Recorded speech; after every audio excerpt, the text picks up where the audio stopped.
The end of the tour. I think the only way that we're going to make it through this whole thing is together. A reflection on human connection being essential to surviving life's difficulties. You don't crack open a 1,000-page book because you heard the author's a genius. You do it because you heard the book's damn good. Emphasizes that art should be engaging on its own terms, not just because of its creator's fame. The more people you let into your life, the more they can just walk right out.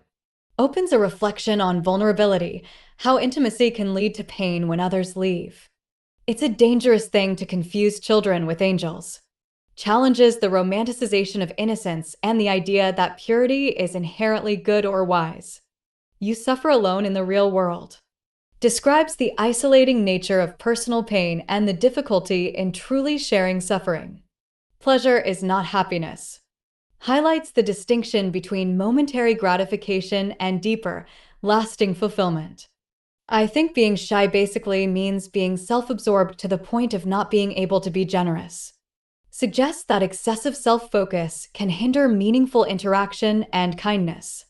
The big thing that's always scared me about adulthood is that I'm supposed to somehow give up the idea of getting laid every 2 to 3 days. A humorous way to express the fear of routine and lack of excitement in adult life. I think the sadness of the book is that nobody gets to be the hero of their own life. Explores the theme of existential disappointment and the failure to live up to ideals.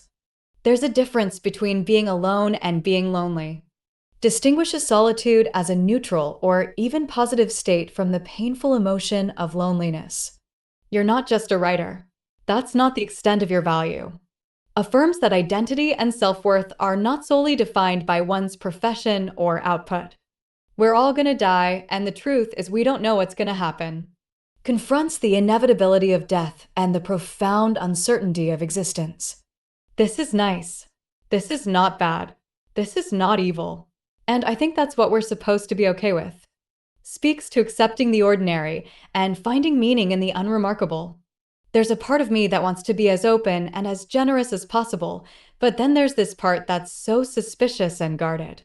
Reveals the internal tension between a desire for connection and the fear of being hurt. Fame is just a side effect. It's not the real drug. Warns against mistaking fame for fulfillment. It's a byproduct, not the goal. Try to stay awake, try to stay alert, try to be kind. Encourages mindfulness and compassion as guiding principles in life. It's hard to remember that this is a conversation, not an interrogation. Shows the strain of self-consciousness and mistrust even in simple human interaction.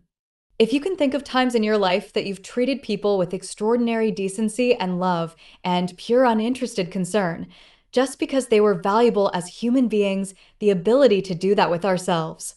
That's what I want. Describes the challenge and aspiration of showing oneself the same compassion we show others. Writing is very lonely. A blunt expression of the isolating nature of creative work. There's nothing more depressing than reading somebody's account of how happy they are. Comments on the artificiality or emptiness of trying to capture genuine happiness in words.